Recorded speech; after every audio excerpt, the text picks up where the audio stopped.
کہ بھارت کی جو سرکار ہے وہ امریکہ سے F-35 فائٹر جو جہاز ہے وہ خرید رہی ہے. That is being considered as a significant move, کیونکہ انڈیا کے اندر ایک ارجنسی ہے دیٹ کہ انڈیا کو اپنی جو ملٹری کیپیبلٹی ہے اس کو ماڈرنائز کرنا پڑے گا، بیکاز یہ جو چائنا کا پریشر ہے یہ بڑھ رہا ہے. خیال یہی تھا کہ اب تعاون بڑھے گا، لیکن کچھ عرصے کے لیے تو یہ معاملات رہے، لیکن اب ہم دیکھتے ہیں کہ دنیا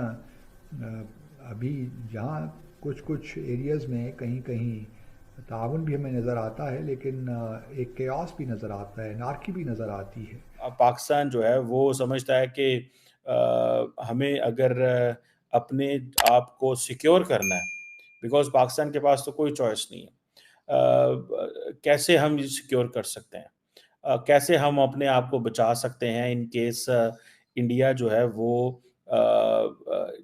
امریکہ سے یہ جہاز جو ہے وہ لے لیتا ہے. انڈیا کا تقریباً 84% $84 بلین ہے پچھلے سال انہوں نے خرچ کیا. انڈیا یہ سمجھتا ہے کہ جیو پولیٹیکلی جو things are changing very fastly for the Indian defence, اور F-35 کی جو اپیرنس ہے اس حوالے سے میں سمجھتا ہوں کہ وہ یاد رکھیں جتنا بھی India military hard where require کرتا ہے that is not just for China, that is also India اپنی ایئر سپریورٹی اوور پاکستان بھی اسٹیبلش کرنا چاہتا ہے. تو آپ دیکھ سکتے ہیں کہ دنیا کس طرف جا رہی ہے اور کس طرح آگے معاملات آگے چلیں گے، کس طرح چیزیں انفولڈ ہوں گی.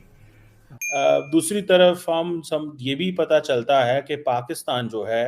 وہ بھی F-31 اسٹیلتھ فائٹرز جو ہے وہ خرید رہا ہے چائنا سے، اور یہ پاکستان اینڈ شاید یہ سمجھتا ہے کہ جتنا زیادہ انڈیا کی ملٹری کیپیبلٹی انہینس ہو رہی ہے پاکستان کے پاس کوئی چوائس نہیں ہے but to go for this stealth fighters. اور جس طرح امریکہ یو ایس چین کو اپنا لانگ ٹرم ایڈورسری دیکھ رہا ہے، اس سے یہ بات محسوس ہونے لگی ہے کہ شاید ہم پھر ایک نئی کولڈ وار کی طرف جا رہے ہیں، بلکہ یوں کہنا چاہیے کہ کولڈ وار پلس ہے. جو کیا نام ہے اس کا F-35 جو ہے یہ دیکھیں this is one of the most advance fighter jet in the world. اور جس طرح کوالڈ بنا، آکس بنی اور دوسرے بھی ملٹری آرگنائزیشنز بنتی جا رہی ہیں، تو سچویشن کافی ٹف ہوتی جا رہی ہے اور مشکل ہوتی جا رہی ہے، اور جو معاملات آگے بڑھیں گے تو لگتا یہی ہے کہ اور چیزیں کمپلیکیٹ ہو جائیں گی. کہا جا رہا ہے کہ یہ جو F-35 ہے یہ بہت ہی لیتھل ہے، سروائیویبل ہے، سروائیو کرتا ہے، اور یہ جو فائٹر جو ایئر کرافٹس ہیں، فائٹر جو جیٹس ہیں ان کی کلاس میں سب سے ٹاپ آف دا لائن ہے. اسی طرح دیکھ لیجئے ابھی سپری کی حال میں ایک رپورٹ آئی ہے جس میں ہمیں یہ بتایا گیا ہے کہ جو گلوبل ملٹری اسپینڈنگ ہے وہ 2023 میں $2.4 ٹریلین تھی، جو کہ ایک انکریز ہوئی ہے، اور یہ بڑی الارمنگ بات ہے ہم سب کے لیے، کیونکہ یہ جو اتنے وسائل ہم خرچ کر رہے ہیں ملٹری اسپینڈنگ پہ، اپنی جنگی تیاریوں میں اپنے آپ کو پریپیئر کر رہے ہیں، تو یہ کچھ بہتری کے لیے بھی استعمال ہو سکتے. اور جو فائٹرز جو اس کے اوپر پائلٹس بیٹھے ہوتے ہیں ان کے پاس بھی ایک ایڈوانٹیج ہوتا ہے اس حوالے سے. سو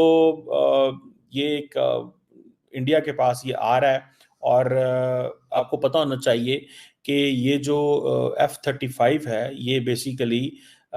جسے یہ ایک جوائنٹ اسٹرائک فائٹر بھی کہا جاتا ہے، یہ انڈیا کا جو ایرو انڈیا ایئر شو ہوا تھا،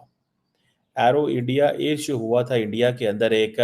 وہاں پہ یہ آیا تھا پچھلے سال آئی تھنک، اور تب سے لے کے یہ بات چل رہی ہے کہ اس وقت جو انڈین اسٹریٹجک کمیونٹی کے لوگ تھے انہوں نے اس کے اوپر بڑا بات کی کہ یہ ایک انتہائی اسٹریٹجک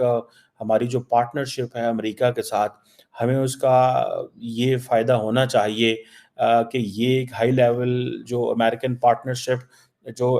ایرو انڈیا ایئر شو کی ہوئی اس کو ہم مٹیریلائز کر سکیں،